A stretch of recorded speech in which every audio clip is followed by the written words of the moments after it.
We still do 7 NUFC Matters show a week for free.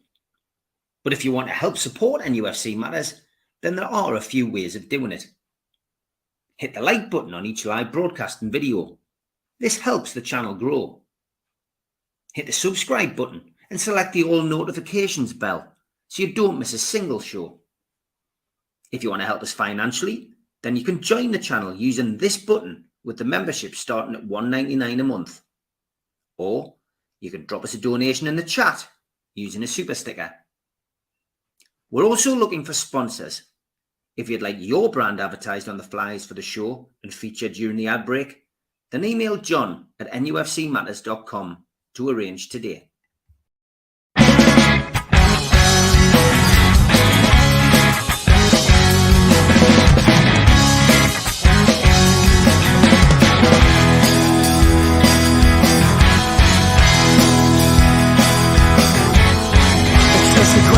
Taste with you well, you've gone sour. You want the world plus everything, but it won't work an hour. And now your questions are guilt creeping, and you go and buy her flowers. You throw away the dreams we had, boy. I won't allow it. I said we're gonna fall out. Let's see you get out. I think we're gonna fall out. So shut your mouth. Good evening. Welcome to NUFC Matters, the professionals. Sunday evening as Erling Haaland gives Manchester City a 2-0 lead over Nottingham Forest. Keep an eye on that scoreline. But it's welcome to Mitch and to Stu, who is supping on a red wine, Stu. I deserve it. Long day today. Up since 4 o'clock, which is 2 o'clock your time. Good stuff. All right, welcome along, lads. 5-1 win yesterday against Sheffield United, relegated them. And I've got to be honest, just want to say big thanks to all of the Sheffield United fans who met yesterday. A lot of people who just came up and wanted to speak, and some who watched the podcast, which is always amazing to bump into fans from other clubs who say they enjoy watching the podcast, even though they don't support our team. So big shout out to them, those who do tune in. And it was very similar to Burnley, I felt, when I was down at Burnley a couple of seasons ago and saw Burnley relegated. No animosity, accepted the fact that they were down. And, I've got to be honest, I was a bit nervous going into the game because of our form against lower league teams, if you like. And the first half, Mitch, looked as if my worries were going to be justified, because we could have been 3-1 down quite easily. I mean, the first 15 minutes in particular, we just looked all at sea. Quite unusual again for us. The continuation of the lack of form from the Palace game, really. I don't know how much of that was continued hangover from that. I don't know how fit Shaw was when he took to the pitch, but he certainly, by the time they had their very clear second chance that they should have finished, he looked like he was struggling to even run, let alone move about the pitch, and I think we're in danger of falling apart at home again, like we did against Forest on Boxing Day. But thankfully we didn't. Really, chalk and cheese from first to second half. And they had all the hallmarks of a team who were used to getting beat, used to getting themselves into a situation where the minute we went 1-1, they were a little more tentative. And then when they didn't take that chance early in the second half, we punished them, and that was it. Once we got ahead, they were never coming back. Once we went 2-1 up, you could see they really didn't have it in them to raise their game to that level. But that's what teams like that are like. I guess they had one chance to fight for, just to keep their skin in the game for a little bit longer. And then once that had gone, they were really gone. And it was good to see we're actually putting them to the sword in the end a little bit. Is the big budgie smuggler on tonight? No, everything's quite happily contained today. You know, Good lad. Oh my, says Muzza. Yeah, 5-1 win, Stu. Was all smiles at the end. Muzza just made the point. Football's played over 90 minutes, but yeah, it was still a bit unnerving. Sheffield United did what they did at Old Trafford a couple of nights before, where they went for it in the first half, but they ran out of juice. Yeah, as Mitch said there, it was Muzza. Sorry, it is a game of two halves, and thankfully it is. Because the first half seemed to be like a hangover from the Crystal Palace game, where for probably the second game in a row going through the first half, you could question the attitude of the players, as if they just turned up thinking these are bottom, we're going to win this, and you've got to win your little battles first before you win the war, and they just expected to just turn up. And it was a free hit for Sheffield United. They had nothing to lose and everything to gain because they were going down. It was just a case of when. And what really frustrated me in the first half, I text Mitch at half time, and I says, we didn't win any second balls in the whole first half. And I says, that's inexcusable. So if you're not on form and you're not playing well, you should never question people's attitude and desire. But saying that, I had a little glimpse on the old social media just to cheer myself up. And it was, everyone was slagging off Sean Longstaff, and it's becoming tiresome. Now, bear in mind, we've got no Joe Linton, there's no Miley, there's no Tonali, there's no Willock. He's only one of three players remaining in that position in midfield. And we know he's not fully fit. We know he's playing through injury. He's trying his best. We know that where we're going to, he's not going to be good enough to get in the team. He knows that. But we've got 4 games left. Get off the lad's back and get behind him. You never know. Look what happened to Dan Bowman. He was getting pelters, and all of a sudden people let him go for a bit, and then he's come good. And if it wasn't for Dan Bowman, we could have been 3 down at half time yesterday. But thankfully the class showed in the second half, and the push for the top 6 or the 6th position continues, and it's in our hands. If we win all our games, we finish 6th, possibly even 5th. You never know. But it's up to us where we finish now. And I look at what everyone says. We've never had a better chance to finish above Man United in the Premier League. Since last season? It was only the last 2 or 3 games that they went above us. So, but what it does show, it shows that the gap has closed. And you would never have thought that 5 years ago, 10 years ago, 15 years ago, that we would be on a par. And the trajectory that the 2 clubs are going, I know which team I'd rather be following, because they need a huge overhaul. And we just need a few astute tweaks. And I really think we'll be in the Champions League places next season. So, started the game poorly. They finished it with aplomb, I suppose. And what hasn't been talked about enough was Barnes' little dink through for Wilson.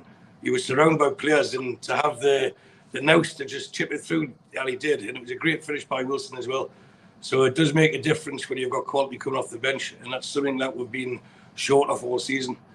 And one thing else I want to say is, look, if Shaw is injured, he's played every game this season. If he is injured, that means we're likely to have a back 4 of Livramento, Kraft, Byrne and Hall. That was our reserves back 4. That wouldn't have been, because none of them were in the back 4. And Dubravka, none of them were in the defence last season when we went like all those games without conceding goals. So it shows that whether they've got the quality or not, they've definitely got the unity.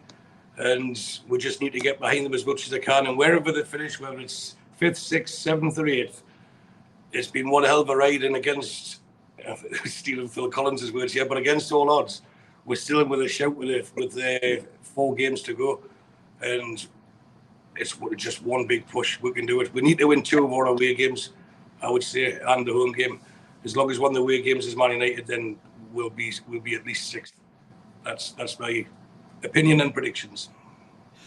Okay, a couple of comments. Martin says the problem first half, lads, was the gap between our defence and midfield created space for them to exploit with a simple forward pass. Longstaff was out of position a few times and it left Bruno isolated. And the other comment on yesterday's game from Graham, with so many missing across the season, the element of surprise and the ability to mix it up has enabled others to predict where our strengths are going to be. And I've got to agree. Look, it's horses for courses. It showed with Crystal Palace. Eddie thought that you could go with the same team against Tottenham for whatever reason. He felt that was the right way to go. It wasn't. We came away with a defeat, and we went in yesterday, but changes have to happen. We don't know what the situation was with Fabian Schär. He was clearly out of sorts. Something wasn't right. As Stu's mentioned, Sean Longstaff was, and has been playing with injections, and we are still struggling with injuries. We don't know fully what is going on behind the scenes because Eddie Howe doesn't give us a great deal of information at all. And I get it; he doesn't want to give the opposition any information either. But it can leave us all a bit frustrated at times. But I guess we just got to trust the process, trust what he says, and trust what he does. Chippers says, I do think Byrne is in his correct position now, which is why he's improved. Longstaff is in his and doing now, which I think is harsh on Longstaff, but I want to concentrate on his first point about Dan Byrne. I would say he probably is in his correct position. I think I was speaking to somebody today and we both agreed that Byrne's got another couple of years in that position, I think, you know what I mean? And if he hasn't, he's certainly got a couple of years more in the squad as cover for that position and potentially left back if needed. But I think Dan Byrne could be with us for another couple of years now. Mitch? Well, I thought he was absolutely magnificent in that first half. If it wasn't for him, would have been 3 down. Yep. By the time we went, he didn't just make covering tackles. He made blocks from the back of the Bravka. He genuinely was the sort of the thin red line, the last line of defence at one point on more than one occasion. And he has looked far better in that central role, far better. And so, yes, in terms of being in and around the squad, I don't see why not, because he brings other elements into that dressing room, leadership, understanding of the club. You look the way he connects with the fans, what he did with the sign language when the deaf kids were in, with the haptic shirts were in. And you look at the reaction of those young'uns when they realise what he's just done is he's just done love the fans in sign language. And those Bairns will never forget that. Never. And that's the kind of positive thing you cannot deny that having him in and around the squad brings along. It's not just about on the pitch. There's a much bigger side to that when you're building the squad. And yes, he's made the odd rick on occasion this season, but yesterday I thought he was absolutely magnificent. Yeah. Dan Byrne in his correct position, Stu? Definitely. He was immense yesterday, and it was probably his best game he's had. And since he's moved back into that left-sided centre-half role, we've seen his quality, but he's improved immeasurably. But bear in mind, he did come from a low base these last few games at left-back. But he's took it in his very huge stride. And the fact that he's got the captain's armband, imagine he's living the dream, isn't he? He's playing for his local club in the Premier League, in with a shout for Europe, captaining them, and he's definitely a squad member. Now we're all saying how wonderful he's playing, but Botman at his best is far better than Dan Byrne. But now you wouldn't worry once Botman is fit and hopefully back to his best. You wouldn't worry if he was rested or rotated and Dan Byrne was to come in. Same as Lascelles, when he was taken out of Fireland. Look how well he's played in the last, well, at the moment he's injured, but since he's came in the last 18 months, Lascelles has hardly put a foot wrong. But they're not regular starters, or they shouldn't be regular starters if we're going to be serious about qualifying for the Champions League and then going further in the Cups. But as cover and give them a run of 3 or 4 games when necessary, not a problem at all. So definitely keep Dan Byrne in the squad. He's one of the ones that, for me, he should be fireproof. Not just what he's done on the pitch, but what he does off the pitch, what he does in the changing room. He helps the new signings come in. He integrates them into the squad. He makes sure they're aware what it means to play for Newcastle United. But most importantly, he is a very, very capable footballer. and we're going to need him over the next few games because he is going to be leading that defence. Because if you're looking at the ones in the other positions, Premier League experience-wise, this season, there isn't that much there. You know what I mean? So he's going to have a huge role to play for us in the last 4 games, and he's more than capable of doing it. War Flags surpassed themselves again yesterday with their display. Braziliant is probably the best way to describe it. Ties in nicely with the point that the lads are making in the chat and the lasses. Do you think that Isak and Bruno will be Newcastle United players? And also, do you think Newcastle can qualify the Europa League or the Europa Conference League? John is asking the question. Look, I genuinely think yesterday, listen, it's nice to be able to pay respect to Bruno in particular and Joe Linton. And I think the goals and the celebration and everything, it tells you what you need to. I think the social media posts we've seen from him have been great. The interviews he's done, Mitch, as well, in recent weeks or recent months even. I think it tells you where his head's at. He's happy. He doesn't want to leave. We'll separate them. We'll go to Isak in a second. But Bruno, first and foremost, he's not going anywhere. I genuinely can't see him leaving. It's up to him and it's up to his agent. And I don't think Newcastle will dare upset the wrath of Newcastle United fans or take the wrath of Newcastle fans by even thinking about selling him. I think it would take something extraordinary for them to do it. And I think that's what the whole release clause gambit and the timing of it is all about. It's about saying to certain clubs, because there's only a handful of clubs could spend the kind of money to buy Bruno. And what we're doing is saying, let's see the whites of your eyes. How serious are you? And then you come to Bruno himself. His actions in the last few weeks are not the actions of somebody who wants to leave Newcastle United. It's as simple as that. He has no control over somebody coming along and slapping a ridiculous bid in even after the release clause is gone. So what he's doing is he's ignoring that noise because he wants to stay. So therefore, that's making it very clear. That was the best celebration with the corner flag since Tino Aspilla. Yeah, it was. I wonder whether he researched that, I wonder whether he researched it. Nout with this lot would surprise me. Mate, nout with this lot would surprise me. And bottom line, that's not somebody who intends to go anywhere. No. Do I think he will go anywhere? No. Because I genuinely don't think of the teams that could pay that kind of money, they've got the wiggle room on their FFPs and wage bills to come along and do it the way we have said, this is how we want it done. Simple as that. Thoughts on the Bruno display and his reaction and Stu? I mean, it was special. There's 2 camps, Steve. There's the emotional side and then you've got the accountancy side. So for me, emotionally, we know he's bought a house.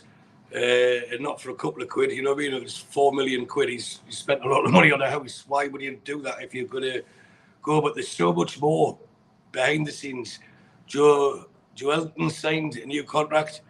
The best buddies here, and you can't underestimate the pull the crowd have with his dad. Something like that. He's a happy person, isn't he? Everywhere his dad goes, he doesn't need to buy a pint. So he's loving it. He's happy. He's worshipped on Tyneside and beyond. And if he went to a Man City, he would just be another superstar within that squad. And he wouldn't really be guaranteed a regular place because they're not going to chop Rodri for him. And maybe De Bruyne's got another year, but Foden seems to be taking that position as and when he's the heir in waiting, isn't he? So he's got, look, am I going to get regular players games? Yes, it's nice to win things, but if you're playing and winning, that's different. If you're part of a squad and winning, it makes a big difference. But you see how passionate he is. He's always kissing the badge. He loves Newcastle, and we've got him for at least 1 more year. So all these questions like Isak or Bruno, which one will we sell? The answer's simple, none of them. Where we've got 2 genuine world-class players. We've got another one potentially with Anthony Gordon, and that worries me more. Could he get sold in the summer? I mean, we've all seen his interview last week with Gary Neville. His focus, his drive, his determination, his ambition is off the scale, and he wants to go to the very top. Now, Man City aren't that strong on the left. Grealish is, to me, I think he's finished, and when he has got the ball, he just plods about, and he's a one-trick ball. He cuts inside all the time, falls over, does his hair, and then you've got the ASM replacement with Doku. That's their weakness, to me, the left side. So I'm not suggesting that Anthony Gordon's going to Man City, but out of all our players, I think he'd be the one that they'd want first to suit the team that they've got currently. And I think Gordon, I think all of them, all the top players, they know that where we're going. They're in this together. They'll make sure we get Europe. Then they'll have one big heave next season, and hopefully that'll get us to a European final, because we won't be in the Champions League, but we can qualify for the Champions League. Then it's a decision: do we want to go? But how could you? Then we'll take the accountancy side. Yes, we sell Bruno. We'll take 100 million from if somebody pays it. This is all hypothetical. I'm definitely wanting him to stay, and I fully expect him to stay at least for one more year. But let's just say they took 100 million. So then you get, taking into consideration wages, it would free up about 400 million to spend on the financial fair play. So we'd have to go out and buy top quality, who all know we've got a shed load of money to spend, which then puts the prices up. But then what sort of player worth his salt would think, hang on, they've just sold their best player. Why would I want to go there? You know, so we've got a nucleus of a team. We've repeatedly said this. You know, when everyone's fit, we've got a Botman, we've got Bruno, Isak, Gordon, Joe Linton. Livramento, I think, is going to be a superstar. If he isn't already, I think he certainly will be next season.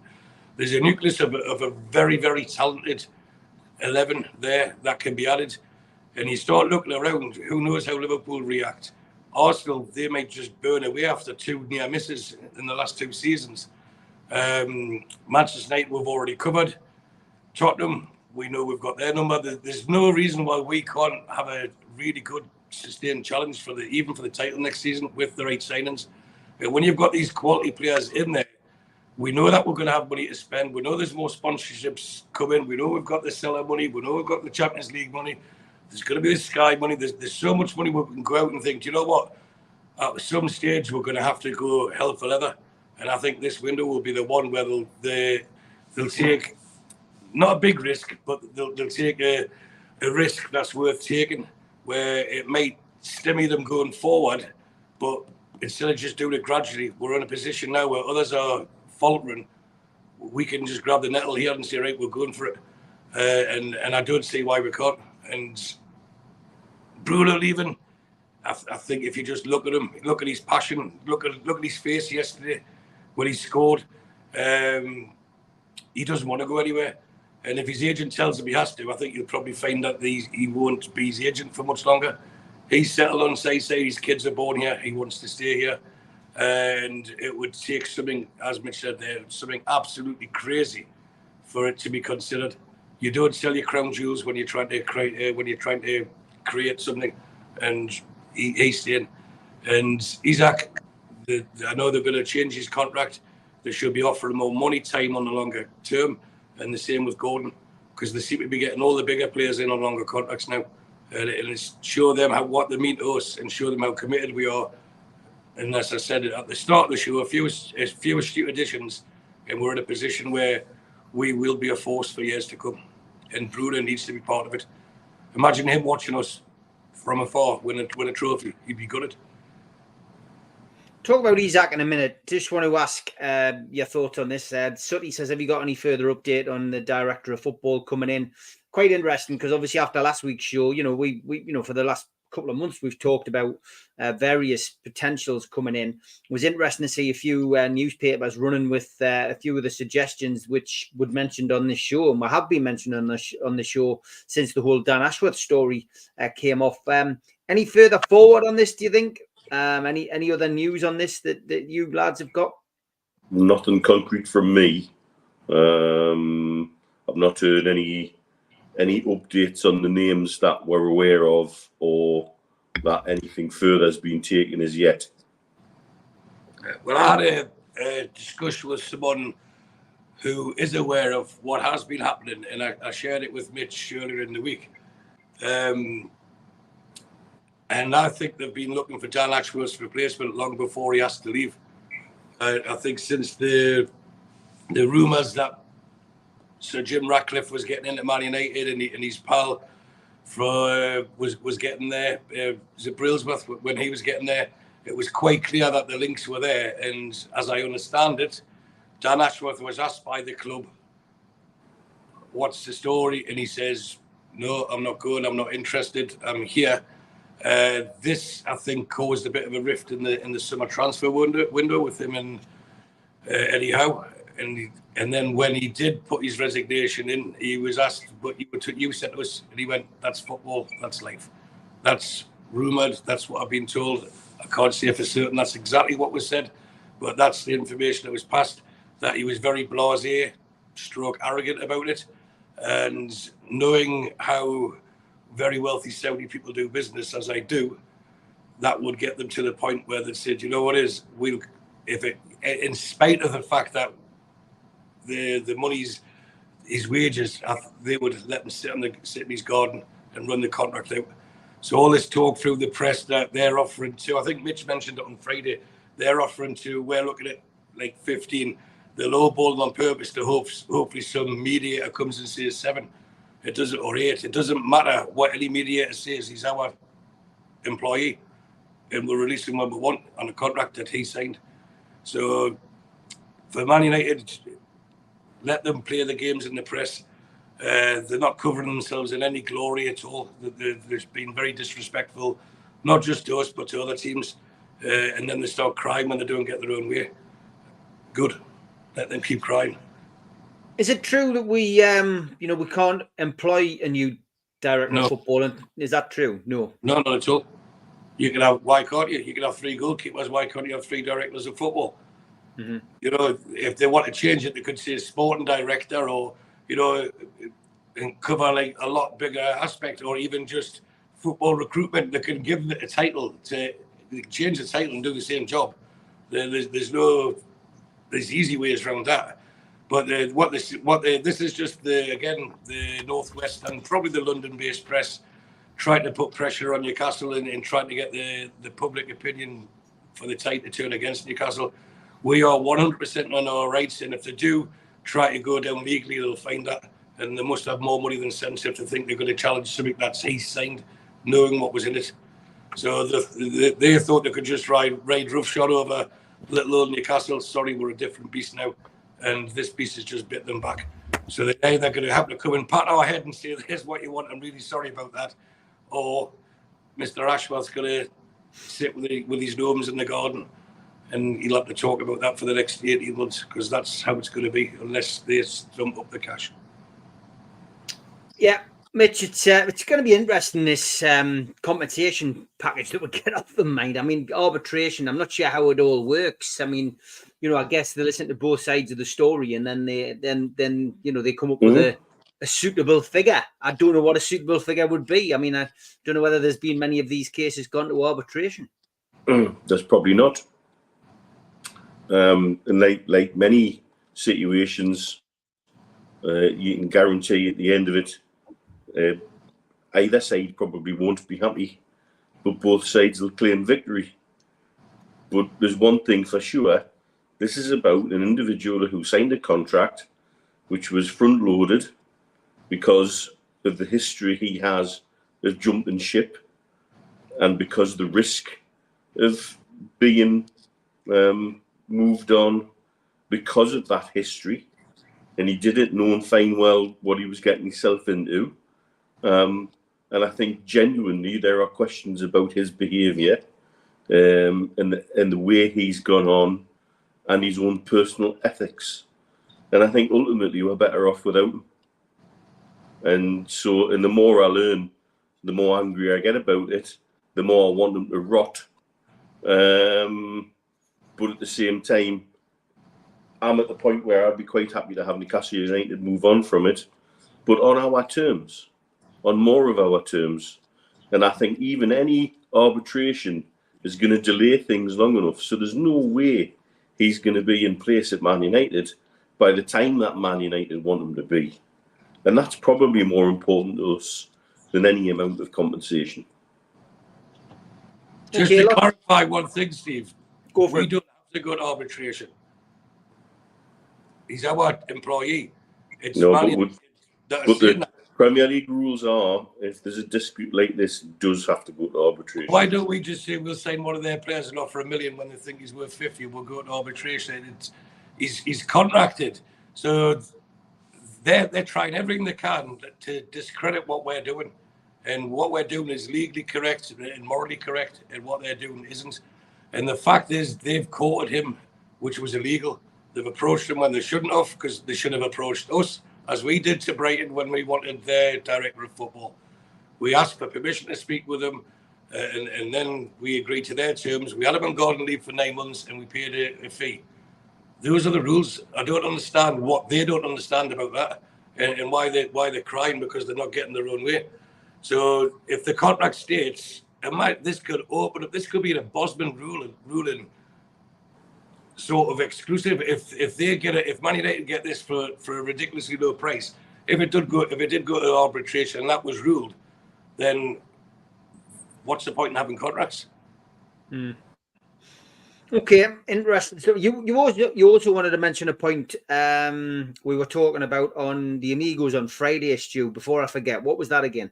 Oh yeah, when we were talking about we were talking about FFP, PSR, and different suggestions, and Mr. Hasty suggested that my thought of an escrow account was a good idea.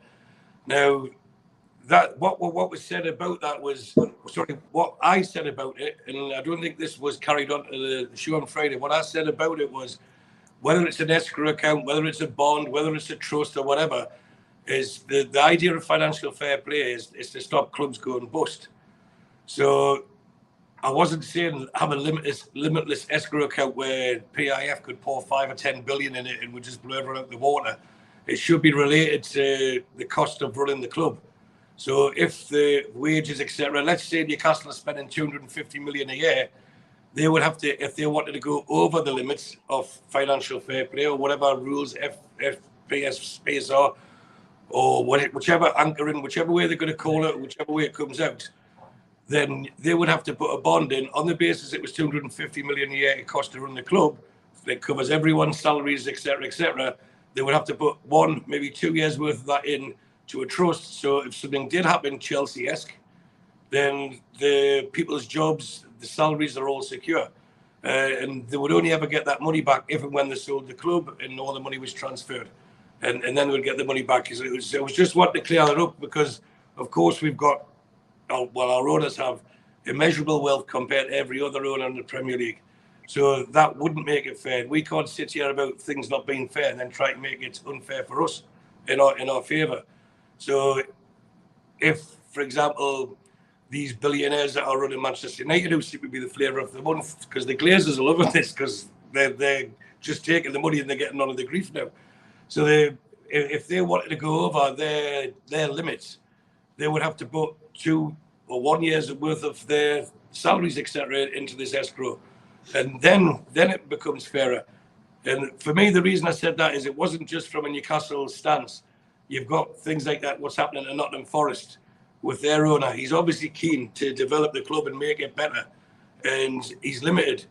Now, you've got Leicester coming up. They're going to get dog points as soon as they come up. And then because they're in the Championship, they're not able to spend as much money as everyone else who's already in the Premier League. And it becomes where it's not fair. And what we need to do is, as quick as we can, if possible, get back to where we are supporting our teams and we know everything about the player and the positions and everything else. We're not talking about money. We're not talking about rules and getting points docked, because football is a sport and sport should be fun, and we should be enjoying it. Now, as you know, I deal with figures a lot, so something like this is of interest to us, but I'd much rather be talking about Isak getting his hat-trick at last, which hopefully he will next week, than what's happening with will the Premier League, will we get 14 votes? Will there be only 6? But it's quite funny when you find some of the favoured 6 are now saying it's anti-competitive, this anchoring that's been suggested, because it works against them. It's up in the air, but I just want to clarify that when I was mentioning escrow account, whichever way you dress it up, what I was talking about was something to be held where they couldn't get access to protect the club that they are owning, because our board told us straight away that they're just custodians, it's not their club. So to ensure that the club goes on if they decide to sell up, or if they get bored of the toy, as some owners might do in the future, then the club will go on for at least 1 or 2 years until a suitable owner is found, and then they forfeit that escrow or the bond unless they find a seller, and then they get the bond back straight away. It's probably a lot more simple than I've explained it there, but I just wanted to clear that up. I wasn't saying putting billions, because it's not fair to do that either. Okay, I'm confused, says John. He says, do we need to sell to avoid FFP bother? Are we close to the limits? Do you lads know? Some media gan on as if it's the case, but are they efficient? And Mitch, I've said this before many times when we get asked this question. I don't think anybody can really know. Anybody can really say, you know, that the club's accountants and the Premier League's, you know, the Premier League will know when the books are put forward. But, you know, does the journalist in a national tabloid newspaper know? Unless he's very good at accounts and has everything in front of him, I just don't see how anyone does. Trying to hit moving targets as well, because we don't know, you know, how certain changes affect how the current rules would be applied in a short-term view with the run-up to changes at a certain point. I don't think anybody really knows. I certainly have never been of the opinion that we were in real bother, that we had to do something. I think with everything that's gone on recently in a run-up to some sort of change in the sustainability rules, that current legislation might be sort of relaxed a little bit, because the Premier League know they've dug themselves a hell of a hole with the way they've gone on, and the Forest situation and the Everton situation. I don't think the Premier League have come out smelling of roses from that at all. They were desperate to make the Everton one go away, and so I think nobody really knows, and so I'm reasonably relaxed about it. Because I tell you what, if we're close, there's going to be half the Premier League or more. So, and again, that should calm everybody down about what's going to happen in terms of ins and outs. Because to put into perspective, we're talking with Bruno and Isak, 2 players of over £50 million. And in the entirety of world football, there's only 17 clubs that have ever bought a player for more than £50 million. 17. And of those clubs, many of them are not in the position to spend £50 million right now. And if anybody wants to know who those clubs are, Real Madrid, Barcelona, Atletico Madrid, Bayern Munich, PSG, Inter, Juventus, Napoli, Al Hilal and Al Nassr in Saudi, and then Man City, Arsenal, Man United, Liverpool, Chelsea, Spurs, and little old Newcastle United. Yeah, this FFP, I mean, Ben Jacobs did mention it. Somebody just asked us in the chat there. He did mention, he said, well, like 40 or 50 million. Again, you know, he hasn't plucked figures out of the sky. I've seen that quoted by numerous journalists, but it's one of those things, Stu, you know, people will suggest that that's what we need to do. People are saying that that's, you know, that Newcastle need this money from the Dan Ashworth situation, and it just makes good copy. It makes good stories. If I can jump back in there, and Ben's contact, he'll be getting that information from, it'll be from a Qatari perspective, who will be desperate for PSG to get more off us. Yeah, I would say so. Yeah, Stu. I mean, it's an interesting concept, FFP and PSR. It's hampered us, but I don't understand, and I certainly don't think Newcastle United have got to sell to buy this summer. I'm certainly in your camp. I think there'll be a vast amount of money spent, and I think there'll be lots of ins and outs, and the outs will be the ones that we need to get rid of. The ins will be players that's going to improve the team. And Eddie Howe's playing it down, saying we're going to, we need to bring in youth and develop them. Well, we're doing that as well as bringing in a few, A-listers. If I say it's Saturday enough times, it doesn't mean it's Saturday, does it? Exactly. So it just takes one journalist to say it. And if you say something with confidence and conviction, it's often believed. So it just takes one journalist to say it, others pick up on it, and off it goes. It grows its own arms and legs and starts running down the street, and now all of a sudden it becomes fact. I would be astounded, gobsmacked, amazed, shocked, whichever word you want to use, if we needed to sell to buy this summer. We, more than any other club, would be under more scrutiny from the Premier League, and for sure we've played by the books. For sure, that's why we didn't spend in the summer. They were scared to go even over it. They will be in a position where sit tight, we're ahead of schedule, and we'll go again. Of course, you can't take into consideration the amount of injuries that we've had. That's just been ridiculous, and it shouldn't be repeated again. But are we 40 or 50 million needed to sell? That's just adds fuel to the flames. How many players have we got that are worth over 40 or 50 million at the minute? Not Joe Linton, because he's just signed his contract. That goes back to Botman, who's injured. It goes back to Bruno, Isak, and Gordon. Maybe he's Livramento, who's just signed. So I'm trying not to go against Ben because I respect Ben, but I think his information he's got is incorrect, and he's the first to say not everything he says is right. But he is right more than he's wrong, but that doesn't mean he's right all the time. The Newcastle United, for sure, their accounts would be squeaky clean, so they wouldn't need to sell. And if they did, it would have to be before June. And even if they did, let Wilson come back in. He needs the warm weather. He'll go off to Saudi. Miggy, if you get told twice that we're selling you, doesn't matter if you want to stay or not. You've got to have a bit of pride and say, right, I'm off, and then start looking after yourself. So there's 50 million from those two, especially if Wilson keeps banging the goals in. So I cannot comprehend, I can't fathom, I can't get my head round that we need to sell anything before we start spending money. And I think that's the nicest way I can say it without getting into industrial language. Yeah, that's a good way of putting it. We are halfway through the show. We're going to have a quick break. I am pushing the auction. There's only 20 minutes left. 30 minutes left of the auction. 35 items up for grabs. Andy Carroll, Nobby Solano, Steve Watson, Alan Shearer, Supermac, and Tino, Bobby Moncur. Some really nice pieces up for grabs. Pavel Cernacek, and some Keegan Waddle Beardsley stuff, and Rob Lee scoring at Wembley. Some great prints. Starting price for a lot of that, £15 to £20. So get yourself on there. It's got about 30 minutes left. Have a bid whilst you can.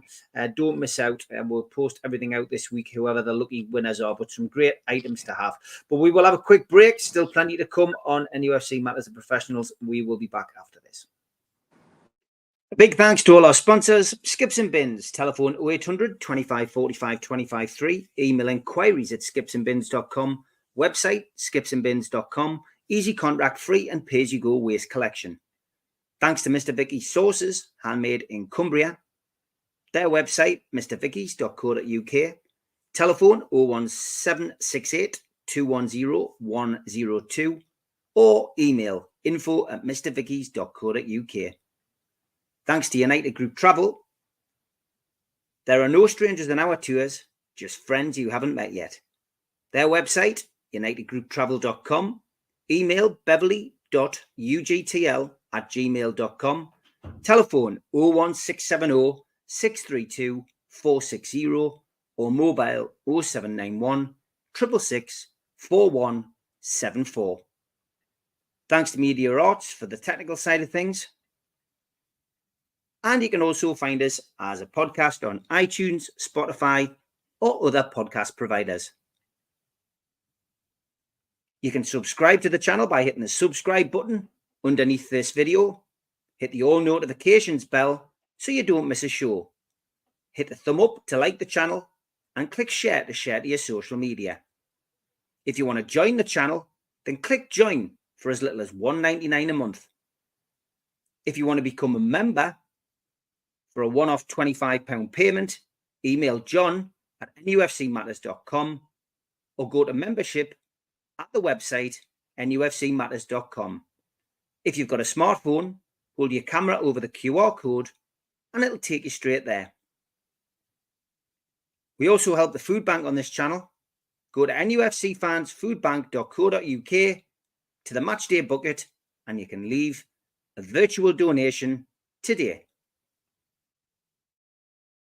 And congratulations to United Group Travel as well. They won an award. It is on the flyer. I did mean to add that to the ads, and Beverly's going to kill us for not adding it there. But at least the advert's there, which says you were an award winner. But congratulations, well done, and thanks for your sponsorship again for the last couple of months. NUFC Matters Live end of season party is at the Tyneside Irish Centre. Tickets are £10, and you can get your tickets still from nufcmatters.com and newcastlelegends.com. Got Supermac and Gibbo live on stage. You've got Ask George live on stage, and we've got an acoustic set with the Long Sands in aid of Dementia Matters. Do not miss out on that. It's going to be a cracking night. Lots of tickets already sold, and a lot of people are looking forward to meeting each other, which is great. There we go. I've got the advert back up. Travel and Tourism Awards 2024 winner, United Group Travel. Well done, Beverly, and all the staff at UGTL. Brilliant work, great stuff. And it's since I got the advert right. It's since I got that phrase, that catchphrase right, which I'd said wrong for about months. I think it's pulled people in. I should get a pay rise, Bev. I should be on the accounts. Don't get us to drive the bus though. not do a Matters coach trip. Yeah. I just want to ask about Alexander. It would be like that Tourette de France when what's his face took all his Tourettes to France on the bus. Just before you ask the next question, Steve, I was checking the emails there during the ads, and I've just had a personal invitation from Newcastle United. I'm sure many other people have to have a digital question and answer with Callum Wilson. After I've just said he should be sold to Saudi. So, Callum Wilson and Shola Amiobi, mate. Yeah. And Shola. I've just seen that come through as well. So that's great, yeah. But then you'll have to apply, and it's if you get in. I did get to the last one, which was Shea Given and Nick Pope, which was quite interesting. So I know Mozza and Alan were on that one as well. So good stuff. Yeah, Alexander Isak. Another 2 goals yesterday. Mitch didn't get the hat-trick again. Ice cold Isak with that penalty, and ironically, we were talking about that on Friday night, and talking about you were talking about the way he concentrates and the little thing he does with his hand before he takes the penalty. But scored that with a plum, but the first goal, what a finish that was! I mean, you know, I heard Alan Shearer and Ian Wright last night on Match of the Day say any youngster should just watch his movement before he scores that goal. He's a world-class striker, and you know everybody is waking up to the fact that Newcastle have managed to pull in somebody with just under £70 million, and he's a steal. He's up there with Haaland. I think not you. You haven't just got to look at his movement either. It's his awareness of where he is on the pitch, to take that shot first time, to know exactly where he is, to have an idea where the goalkeeper is, and then take that shot on the move first time, stick it in the bottom corner. And this is the beauty of Isak. He can score all kinds of goals. Scruffy shin rollers, all the way through the 20-yarders and everything in between. And you're right about ice cold in terms of taking the penalty. You just can't see him missing. He just looks uber confident. And I think absolutely brilliant in terms of where, if you want to see a striker who can do everything, and he's right about looking at the movement. His movement is exceptional. Mm-hmm. Mind you, yesterday as well, when Callum Wilson came on, he showed some of his attributes and one of his movement. And if you look at what he did, the little move he made to create the space while all the defenders were focusing on the ball was pure quality. and opening up for a clear chance that he put away without even blinking. So yeah, Alexander Isak is, for me, close to the most complete striker at the moment. We're lucky to have him, and I just can't see him going anywhere. Ice cold, Alex. It's 19 goals now, Stu, for the Hitman. A wonderful, wonderful strike yesterday, and yeah, he's doing really well, mate. I checked this morning. He was 7-1 to finish the season as a top scorer. He was 1 behind Haaland. He's now 2 behind him. But 7-1, I just thought it's like picking money off the street. The form that he's in, and so I'll give some of my hard-earned to the bookies just for a loan, because I'm hoping to get a big chunk of it back at the middle of May. But Isak, for me, I understand how Mitch explained it, that when he's got the taking penalties, he visualises where the ball's going to go, and so it's not a shock. He's taking control. He's taking ownership of his own destiny there. But I don't think he just does it for penalties. He's got that knack that very few footballers have. You can mention Messi, but if we keep it in with the Premier League, people like Sheringham, people like Beardsley, how they see the game in slow motion, and they can make moves or passes. In his instance, he's making moves, they were making passes. And he's got, to me, he's the most natural finisher that I've seen. And bear in mind, I thought Andy Cole took that mantle. I think Isak in that team, imagine entertainers, he would have scored 50, 60 goals. The one that the season that Cole got 41. And he's something that for the next 5 years, he's going to be coveted from every team around the world. And long may it continue. We want the best clubs wanting our players, because that means we've got the best players. And as long as we do everything we can to keep them happy, as I mentioned earlier, we should be making sure his contract's upgraded. I think we should be making sure that, same with Gordon, and if there is release clauses, make it ridiculous like Bruno's. It has to be money up front. It's got to be 120, 130 million. I put a tweet out yesterday because, unfortunately, a reason I watch beIN Sports is because if I try to watch the Sky Sports over here, it's about 2 minutes behind. So the beIN Sports is quite only a few seconds behind. And at the end of the game, we had Gorilla Gloves and Andy Gray. They had Peter Schmeichel as a guest, and he was talking about Isak, and he says, no, he's going to go to a bigger club. He said he'd be shocked if he was at Newcastle at the start of next season. He needs to go to a bigger club. Now, I know I'm going to surprise you here. Can you guess which club Peter Schmeichel said that you can see him signing for? Don't say Manchester United. Yep. Shock, horror. And I actually laughed. Is he for real? But that's how serious it was. I nearly spilled my drink, but thankfully disaster was averted. and I took it for what it was. I thought, Schmeichel, you've just lost any credibility you've got. There's absolutely no way on God's green earth that we would entertain a bid. Look at all what's going on with Ashworth. Why would we entertain a bid for a Man United for him? And I thought, you're just clueless. But then you had like Gorilla Gloves lapping it up. Yeah, I can see you moving. There's all we've got to do is keep these people happy. And like you say, the next 4 games, we'll be in Europe. And from a personal, very selfish point of view, we're not in the Champions League, which helps me go to watch the games away, because my traditional working week is Sunday to Thursday still. So I would only have to take the Thursday off work. I could travel on the Wednesday night, go to the game on Thursday, have a Friday, get back Saturday, and to work on the Sunday. So I'll be able to go to a lot of the away games, tickets permitting, obviously. And even if there's no ticket available, then I probably would still go to some just for the crack. But imagine Newcastle winning the Conference League or having a really good run in the Europa League, because there's some quality teams in there, as the season's proven. That'll set the city on fire even more than it already is. You know, that taste of success and that first silverware.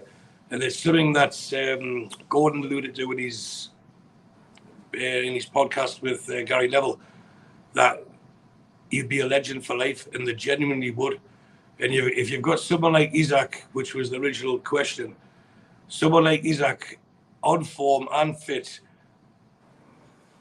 there's not many teams that are going to be able to stop us once we get these additions in the summer. And I'm so excited about what's coming. And I know we all are since the takeover happened, and that's coming up to what, 2.5 years now. But look how much we've moved in that 2.5 years. How far can we go in the next 2.5 years? And keeping people like Bruno and Isak, and then you've got Tonali, because Tonali is a quality player. I know he only showed glimpses of it in his fleeting starts for us, but now he's part of the squad. Same as Gordon when he started. People were saying, "Oh, what a waste of money," and everything else. But the harder you work, the luckier you get. And I think we've got a squad there that's willing to work harder and know when extra quality comes in, they're going to have to work even harder again. But it'll create a camaraderie that we've already got, but it'll take it to the level where it's camaraderie with better players. And we as supporters should just be sitting back and enjoying it, ignore who we get linked with, ignore who gets linked with our players, because our owners know what they're doing and they want this success as much as us, maybe for different reasons, but they want Newcastle United, the chairman said himself, to be number one. And they'll keep going until they get there. And then that's when they'll think, right, now we'll have to keep us there. And the more obstacles that get put in their way, the harder, the more determined they're going to come with it. So when you get people like saying, "Oh, Isak's going to Man United," please don't take any sense of that. The Bruno to Man City, I don't think has any legs in it either. Possibly a Real Madrid, that would tempt them because they're huge in South America as well. But have they got the money to spend? That's also debatable as well. So for me, we're keeping Isak, we're keeping Bruno, and we're going to get 2 or 3 quality players, and we're going to have a fantastic 2024-25 season. Lots of people had bets on Isak. I hope you all get your money. A big shout out to Martin and Keith in the chat. Martin's offered his tea. And a big shout out to Newcastle United Armed Forces Supporters Club. And delighted to say, for 5 minutes, we have been joined by this man, Mick Walk. How are you, Mick? I'm fine. How are you, mate? Great, mate. Good to see you, mate. Thanks for coming on. Founder and chair of the organisation. And that's a great photograph, mate, outside Shearer's bar yesterday. Tell us a little bit about it and what was going on yesterday. Well, the club originally started around about December time, and since then it's just gone into an avalanche of our supporters. We've now moved into over 2,000 supporters across the globe. We're now the largest in the UK. So hopefully that could spread to, globally and take it further. But yesterday we had an official ceremony with the Lord Mayor where, we were officially recognised through the Lord Mayor of Newcastle. And we had Tallulah and Matt from the Supporters Liaison Office came down just to recognise us. We had service personnel as well in uniform down there for the ceremony, cut another cake. And then we went into Shearer's Bar where we broke the bar with 250 members at the back of Shearer's. Fantastic stuff. I mean, to get that kind of membership is amazing. How helpful have the club been? Just with liaising with you and with helping you put it together. Mitch obviously runs the Dubai Supporters Association. And we're going to be doing a little show with them in the next few weeks just to talk about it. We've spoken to the Icelandic Supporters Association in recent weeks, and Magnus does one of our shows now on a Wednesday night. So there's groups all over the world, all different kinds of supporters groups. It's great to hear, though, that you lads and lasses have got yourselves together as well. Mm-hmm. Well, we're very much in our infancy, so we're still on Facebook. We're still finding our feet. We weren't expecting to get this many hits in such a short period of time. So we've initially touched base with, obviously, like I said, with Matt and Tallulah from the Supporters Liaison Office. But that's as far as it's got, to be honest with you. Bit disappointed because we want to go further with them, obviously. I know there's a sort of like a change in direction, I believe, in the new season of how those supporters are managed on official sites and what have you. So there's going to be changes, I believe, in the new season. So we're just waiting out what we can and can't do, get some of those legalities in place, and see what we can do regarding badges and what have you, and merchandise moving forward, so we can reach out to the rest of our members across the globe. Yeah. So, how can people contact you? Is there a special? Do you have to be ex-armed forces to be able to join? Yeah. We're only on Facebook at the moment, so we're getting a web page set up. Like I said, we were hoping that we could get onto official site with Newcastle United, but like other clubs have, Man City, Manchester United, Spurs, they've all got armed forces supporters site on their official site. So, but that's something that we're just going to adapt and overcome and move on. And we're looking at that web page. But so we're on Facebook, and you can join us on Newcastle United Armed Forces Supporters Club. Just look us on there and come in. You have to be or have served with the forces, but we also are accepting our brothers and sisters across the pond and in the NATO services. Fantastic. That's great stuff. Brilliant stuff. And T-Tank saying, are you on Twitter? I presume you're just on Facebook, so maybe he'll have to reach out to you on there. Yeah, I'm not the most technical of people, so Twitter's just NUFC Armed Forces Supporters. That's on Twitter. But yeah, we're getting a guy in to overlook our social media and what have you. So watch this space. It'll grow arms and legs like it already has. Fantastic. All credit to your Mick, says Keith Patterson. Lots of positivity there. Steve Hasty's in the chat. He says, great to catch up with you yesterday as well. Mick, thanks very much. Is there anything else you want to plug? Anything else you want to promote? Yeah, well, I just wanted to say it was awesome yesterday because we had John Beresford come down as well, just to recognise us. He came down, awesome bloke. Took some time out to go and see the lads. Had a pint with him. We're linking through with Launchpad, which is an armed forces charity for homeless people. We're linking now with War Flag, so watch this space for the Remembrance Day display that we're looking at for obviously the Remembrance Day game. So yeah, and obviously we're hoping that we can get the Armed Forces Covenant put into place with Newcastle United. But also we're running breakfast clubs. There was a walk on today for our members. We're looking at a walking football, for our members, just to get out, have that connectivity, making sure that they don't feel that they're isolated or alone, and having that banter that our forces personnel tend to have. It's a bit of a dark humor, but it's it's a unique piece of humor that we all share together. Well, it's fantastic. It's great to see, this finally happen. And, as you say, other clubs have got it. So it's about time Newcastle United had it as well. I'm sure I speak for Stu and for Mitch and everybody at NUFC Matters and would just say thank you for everything you do, because, without you guys and without you girls, we'd be in a worse place. So thanks for everything you've done. And Mick, if you ever need anything promoting on here, you can always count on NUFC Matters to help you out. So thanks very much for your time, Mick. Well done, Mick.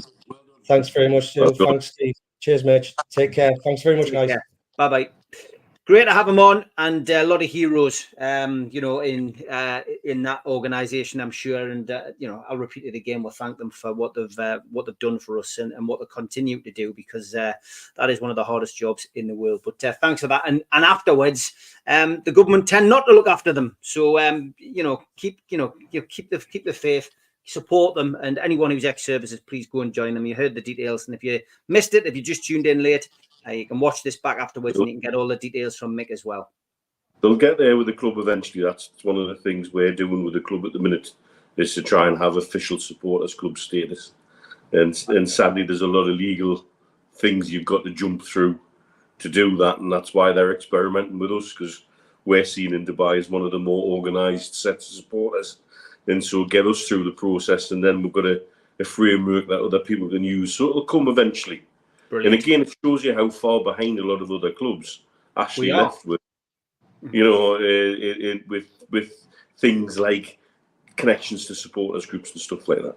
Yeah, I've got to be honest, Dougie and Freddie did the same. I mean, I was fans liaison officer at the club. I was the one who tried to get Freddie and Dougie to contact, and all of the supporters clubs, unify them, create something special. They didn't see the benefit in it, and obviously all my hard work just went to pot. And here we are, 25, 30 years later, and only just starting to do it. So Rome wasn't built in a day. It takes time, but that's a massive step forward. And there's Swedish supporters club was there yesterday. I know Andre and the lads from Bulgaria were over again under their own steam, paid for their tickets yesterday. But there's we've got a great global fan base, and it's great finally to see everybody, no matter where you're from, what you do or what you've done, you're getting recognised now, and it will take time, but I'm sure the club will get it right. But well done to Mick. Big thanks to Mick for coming on tonight. Okay, lots of other things to chat about tonight. And Adam West's here, and were you with her? He says, I've seen you were with Archie Goulet yesterday. I was with Archie Goulet. Paul Watson was down yesterday. It was good to see him. And he popped in to see Ando and Gibbo and me yesterday, so it was good to see the guys. Lots of people want to know what you would do in the transfer window. We're going to have plenty of time to talk about it in the summer, but I don't want to ignore the people who've asked the questions. Gary saying, would the panel bring Barkley from Luton as a backup? He would be on a free. For me, no. Definitely not. We're above that now, Gary, I'm afraid. And I'm sure, and again, I think I'm speaking for you lads, we don't need Ross Barkley at Newcastle United. No. Maybe it's 10 years ago. Yeah, not now. Not now. It's not even worth debating. So the answer is no. As for goalkeepers, we have talked about goalkeepers quite a bit on the show. Goalkeeper situation, Martin's gone off to have his tea now, but he did say a goalkeeper situation does need addressing in the summer. Dubravka's been poor on some of the goals since coming back in, and he felt that De Gea, was still worth a look at in the summer because he's on a free despite his wages. Adam says, what about Aaron Ramsdale? I think Stu, you'd probably say, yeah, get him in as long as he brings Tierney with him. But if he can tap Tierney up when he's here. I mean, look, I would still like a goalkeeper, Mitch. I would still like a goalkeeper in. I know Mark Gillespie. Somebody saying has Gillespie been given a 12-month extension? I believe he has, but that still doesn't mean that Newcastle wouldn't be in the market to potentially bring in somebody to give Pope a bit of competition with Karius more than likely to depart. Gillespie's our equivalent of Scott Carson at Man City. He's also well liked in the dressing room, and he ticks a box for a homegrown player. And we're not going to ever really expect him to do much other than maybe the odd cup game. I think it's quite clear that Karius is moving on. I think, yes, Michael, the credit's got to go to Julie, really. When we get her on, hopefully this week, we'll do a shorter record, and you'll see Julie and you'll see what she's like with that kind of energy and effort. She's the reason the Dubai mags are flying, to be fair. Anyway, yeah, Karius is away. I would quite happily let Dubravka go. We need somebody to come in to give Pope a proper challenge. And who will hopefully push Pope on to improve a little further as well. And I think losing Karius and Dubravka and keeping Gillespie, I don't know what we're like for younger goalkeepers behind Gillespie, but surely it would make sense to lose those two and bring one in who can cover for Pope more effectively and push Pope a bit. And then I see that as a win-win. Jack Butland's another name getting mentioned. Stu, thoughts on bringing another keeper in? It's clear they're going to have to get another keeper, but for me, a lot will depend on how much Pope's recovered from his injury. And is it a full recovery or is it likely to go again? Because that's, it's the second time it's happened to him. So I think behind the scenes, they're going to have to look at it. I wouldn't be surprised if they brought someone in to replace him. But if he is fully fit, remember, he was only number 2 to Pickford. And we know that he's getting picked not on form, but because he was there. So he was ahead of Ramsdale in the pecking order. So it doesn't make sense for Ramsdale to come in and replace Pope unless Pope is going to be hampered with his injury and not be able to perform at 100%. I like Pope. I think he's an excellent shot stopper. I think the defence are comfortable with him. The only thing he needs to be working on, and I'm sure just about everyone would agree, would be his kicking. And if he's out with his shoulder and he's now getting back into training, he's had plenty of time to practice his kicking because he's not diving about. So it's decisions. Would I replace Pope? No, I think the money would be better off spent elsewhere. Actually, you mentioned Tyne, he's got a groin injury. So there we go. All those who said he gets injured all the time, he's actually got a groin injury. But I think he's just resting for the Euros for Scotland. I think that's what he's doing. But seriously, I think when people are asking who would we sign, I think they've already earmarked the positions, and I think the vast majority of supporters that guess or have their say where positions would they'd like to replace or fill to fill the squad up. You'd be looking at a second keeper, you'd be looking at a left back, you'd be looking at a centre half, you'd be looking at another midfielder, you'd be looking at a right winger, and for sure you'd be looking at a striker. That's at least 5. So unless we're going to go and spend over 300 million, we're not going to get 5 first-team starters. And then you've got people like Botman to come back. So to me, the Lloyd Kelly one, Bournemouth makes sense. Gets him in on a free, and that'll be the first Bournemouth signing that Eddie Howe's made, despite the claims that he always goes to Bournemouth. It'll be the first one he's made. Get him in a free, and that allows us to then have more of the funds spent elsewhere. It's hard with Pope because I think if he is fully fit, he starts next season for us. But for sure, we need a second keeper. We need someone to challenge him because I think Dubravka will be off and we know Karius is leaving. Do you think we're seeing before the end of the season, Nick Pope? Because a lot of people are saying, why risk him? You know, Dubravka's playing well now. Why risk him for 4 games? He's not. He's only just getting back into training. So I think by the time it'd be similar to Joe Linton, similar to Trippier. By the time they get themselves up to full fitness, the season's just about to finish. So unless I can't see it being worth the risk unless they're 100% fit. So we'll know by next week if one or two of them make the bench that there's a chance that they could have game time before the season finishes. But if not, me personally, I'd leave them and do what they did with Willock and give them longer to get properly fit. And you're not risking a reoccurrence of any injury or a new setback because they're not fully fit. And let's hit next season as hard as we can. We've just got to get over this imaginary line with only 3 midfielders, with the reserve defence. But what we've got is a lot of hope and a lot of belief in each other. So unless they're ready to play, I wouldn't even consider risking them. A lot of people are saying Lloyd Kelly's injury record's poor. He's fitting well in, won't he? He won't be playing. He won't be playing all the time, will he? That's the whole idea of it. He won't be playing. He'll fit in well. Don't forget bad dust. Yes, well done. I'm not saying get him on a free one and play him every game. He's there. He'll be there for cover. Personally, I'd like to see Alex Murphy get a couple of starts as the season finishes.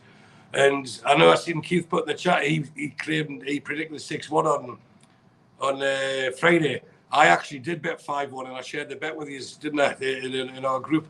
You did. I actually did bet 5-1. So when Alex Murphy had the penalty given against him, I thought, this is just my luck. And I said it just like that. No profanities, nothing. I said, goodness gracious to the wife, you can't believe how unfortunate I have been to be so close to a 5-1 victory. But rightly so, it was overturned. And I love the way Bruno went and patted his head as well. And that will give him a bit of encouragement. We've seen what he did in glimpses in America. And it's one of these, you'll never know they're good enough unless you give them a try. So hopefully you'll get more minutes if Shaw is injured as the season comes to a close. And then we might not need to look at someone like Lloyd Kelly if he's not popular with people. But for me, he's a very good player. Liverpool are looking at him as well. And he quite clearly will be a squad player. But remember, Botman and Lascelles aren't back until December. But what I've been informed is that Lascelles is, although he was injured later, he's further ahead in the progression to get fit again. So if we're saying it's going to be Christmas for Botman back, we do need cover because you can't just have Kraft and Shaw and Byrne as your 3 centre halves, because if there's an injury, if there's a suspension, without the kids. So it's important that they do get cover in there. Yeah, it's funny. I wrote a poem yesterday morning, and I put 5-0 in as a potential win. But I'm not going to read that poem out. I'm going to read Mozza's poem out because Alan and Mozza sent us. Mozza wrote a fantastic. I've seen it here. Mozza wrote a poem, so I'm going to share it with everybody. We've got 500 watching. So give it a 1 in the chat if you like it, a 2 in the chat if you don't like it. After many years, one thing I know, players will come, players will go. Some for money, some for fame. It's happened before, it'll happen again. Some we wave a fond goodbye, some we keep on asking why. But go they will, and we will stay, supporting our team in our own special way. The ITKs will tease for clicks, but even those with nice blue ticks don't really know what's going on. Remember, most of the time, they're wrong. So don't let rumours get you down. Just keep supporting the mighty town. When deals are done, that's when we'll know. Until then, rumours, let them go. Brilliant. Very good, Mozza. Well done. I'm glad I inspired you to do something. And that's really good. You should keep on doing it. Fantastic. Lots of support in the chat. People have said 3. That must mean it's extra special. Well done, Mozza. Absolutely brilliant. Love that. Some of you in the chat as well be going, why can't I comment? You've got to subscribe. It is free. So if you want to subscribe to the chat and join everybody in the chat, please just hit the subscribe button. It is free. We do 7 shows a week. And even when I'm away, we always have something on the channel. So please tune in and hit the subscribe button and click share if you can to your social media. It will do us a big favour. Benny asked a question earlier. He said, Mitch, do you think that our fan base gives Eddie Howe enough credit for what he's done and the players he's developed, both in terms of Bruno, Isak and Gordon and the players we already had? Does he get enough credit for what he's done? There's been, with this season, a lot of things bandied around, said in the heat of the moment, said in frustration at the situation that we're dealing with, said in frustration with the injury list, with a disastrous 2-month period where we seem to get knocked out of everything and pick up injuries left, right and centre. I think when the dust settles on this season, people will look back and realise what a difficult job he's managed to navigate, that I think many other managers may have crumbled under. And so for me, I don't think he's getting the credit he deserves at the minute. But I think he will once the paint is dry on the picture for the season. I think when everybody looks back with a calmer view and we're getting excited for next season, that's when he might get the credit he probably deserves for handling certain situations very, very well, in my opinion. Stu? I think slightly different. I think the normal sane fan appreciates what he's done under the circumstances and are accepting that we went far too soon, and there had to be a time where it would level out or plateau or even dip. But again, even through the injuries, he never used it as an excuse. It's only since we started coming out the injuries, as he referred to the injuries at the time, he was still positive and focused on the players that we've got. So I think the normal fan is praising Eddie Howe and is appreciative of the work that he's done. But we get into social media, like I say, we all use Twitter, and then you see when we beat Tottenham 4-0, he's the best manager in the world, and then the next game we'll go to Crystal Palace and he's shocked that he needs to be sacked instantly. You know, he's knighted one week and I'm not going to swear, then he should be ejected the next week or shot with something the next week. There has to be a happy medium, and I think what we do in here, we try to give a balance to that, where you've got to look at the bigger picture and not be so reactionary after one game. You know, we knew we were in the toughest group there's probably ever been in the Champions League for 4 teams. And the testament to that is 2 of them were in the semi-finals. And over 2 legs, we beat one of them comfortably. And we should have beat them home and away. The other team showed they were more savvy than us. but they're both in the semi-finals. That's where this team got with the ones who are being ridiculed, the players that Eddie Howe's got that you're ridiculing, not you personally, the people that are ridiculing. And we'll mention the Burns, the Longstaffs, the Miggies, etc. He got that team, that group of players to that level. And I think he's severely underrated. And I think we're very lucky and blessed that he's our manager. And his work ethic is second to none. And I hope he stays our manager for a long, long time, because when we talk about Bruno, it needs to be there to lift the trophy. Eddie Howe needs to be the manager when we do it. And I'm confident both will happen in the next 2 years.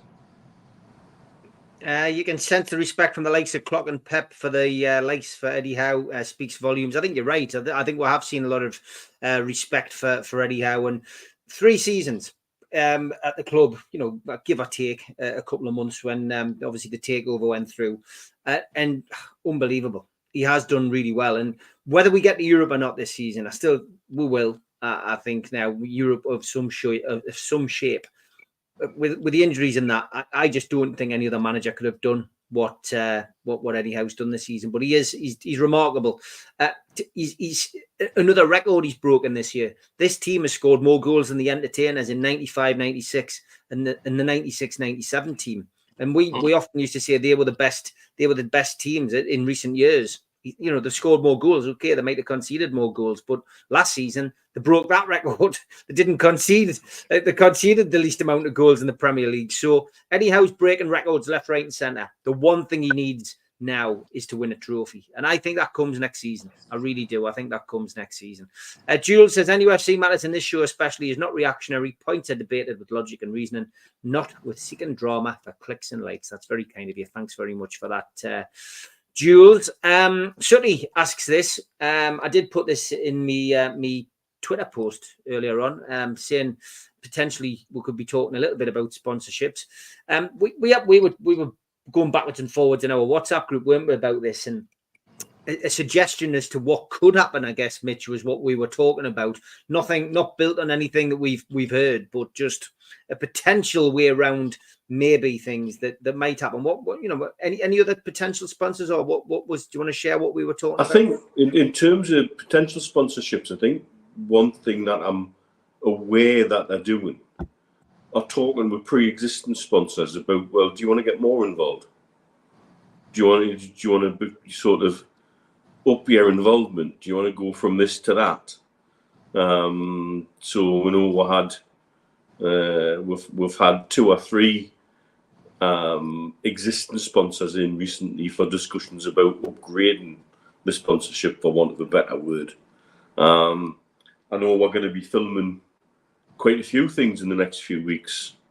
I understand we've got players involved with filming for some Saudi for some adverts for them. Now they're already a travel partner. Who's to say that this isn't part of saying to them, well, let's get you involved in a bigger way and can we upgrade your sponsorship? Do you want to come onto a training shirt, or do you want to do this, or do you want to do that? But certainly there's something happening there with Saudi, because the players are scheduled to do some filming, and tied in with filming, something else we might want to touch on are the new kits. There's definitely going to be players filming in the next few weeks in various, I understand, iconic locations across Tyneside and into Northumberland, not just with players in the kits, but with former Newcastle players with Adidas connections, or former Adidas Newcastle players. And I'll take it a step further, and I haven't tapped Jamie up yet, but Jamie, if you're watching, expect a few WhatsApp soon. It wouldn't surprise me to see Sam Fender involved with it as well, because they had him involved with the campaign when they did the mural right at the start of the opening of the relationship with Adidas, and opening all sorts of doors potentially. Those 3 kit choices, by the way, apparently one of the things that led Adidas to go down the lanes was the 3 kits that they're stylistically related to, with 3 of their best ever sellers when they were with Newcastle United previously, apparently. So there's certainly stuff going on at the minute regarding sponsors, and take an existing sponsorship and upgrade. But that then leaves, actually, if we do that with existing sponsors, one, they've already been vetted by the Premier League, so that's one hoop they don't have to jump through. And two, it means we've got below that level more opportunities to bring more people in at perhaps a lower level. Maybe it's people who want to get involved, but they don't necessarily have the money to take up the packages further up the tree. And that might open up a few more local business associations as well. So I think we're definitely being clever in regards to how we're doing it. The trick is these things just don't happen overnight.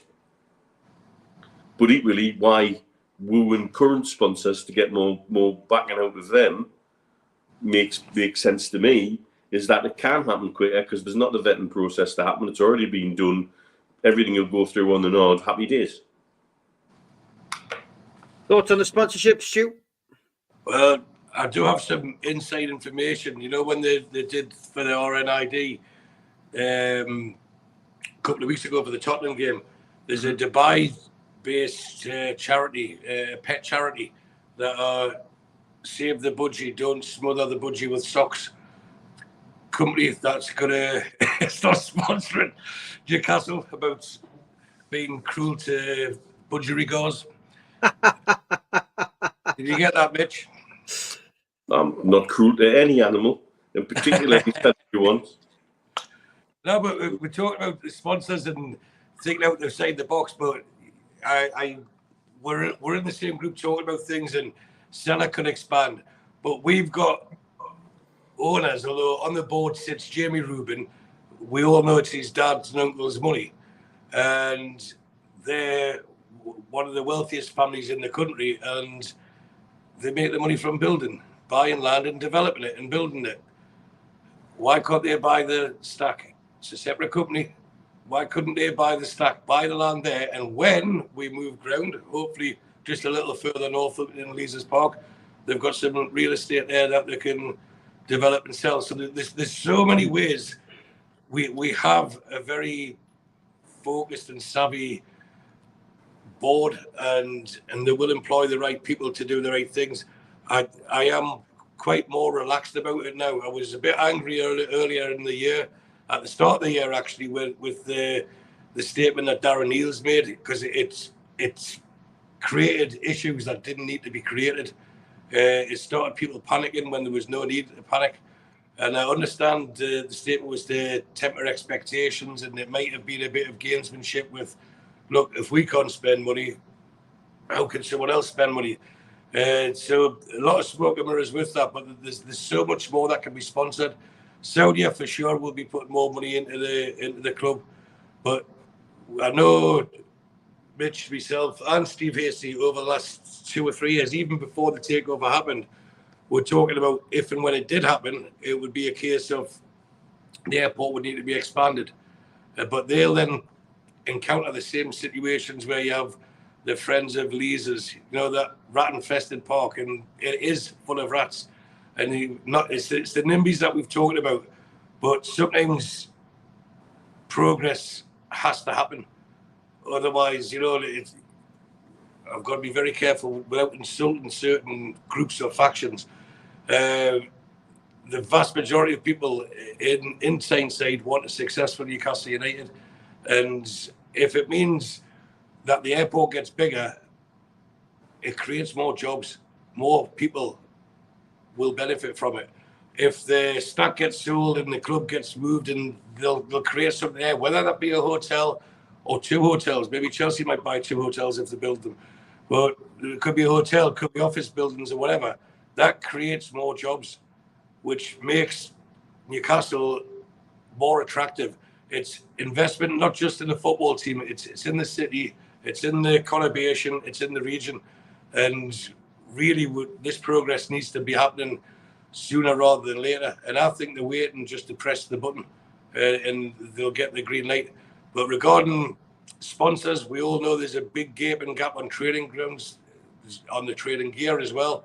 There's a stadium. I don't think there'd be many fans now that would complain if the stadium got sponsored.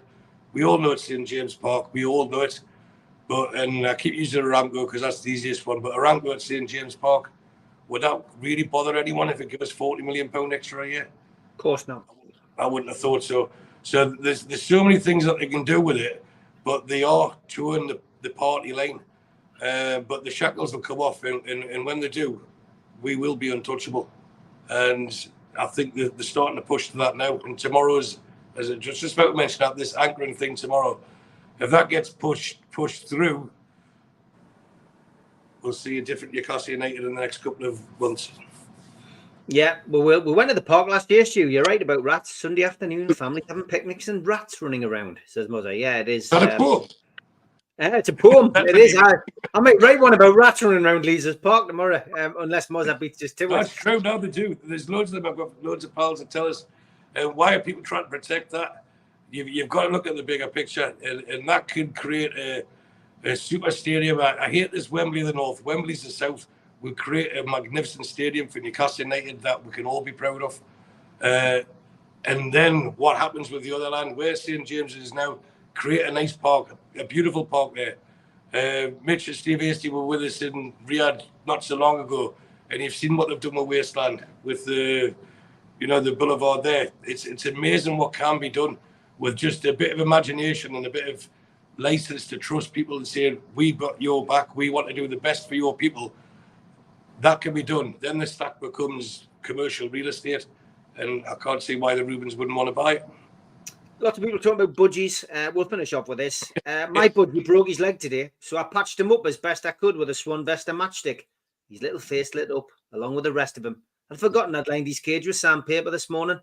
Rest in peace, Sparky. Good show, lads. It's blown over. Mitch, Stu, thanks a lot. Thanks to all the mods. Thanks to everybody in the chat. Don't forget, if you haven't subscribed, please do. We are 68 away from hitting the 52,000 mark, which is quite incredible. So Monkey Suit's given us an idea for the title of the poem, Rats are Twats Around Lees's Park by Steve Wraith. All right, thanks everybody. Back 6 o'clock tomorrow with the Fans Forum. Take care. Have a good evening, whatever you choose to do. See you, lads. Good night, everyone. Thanks.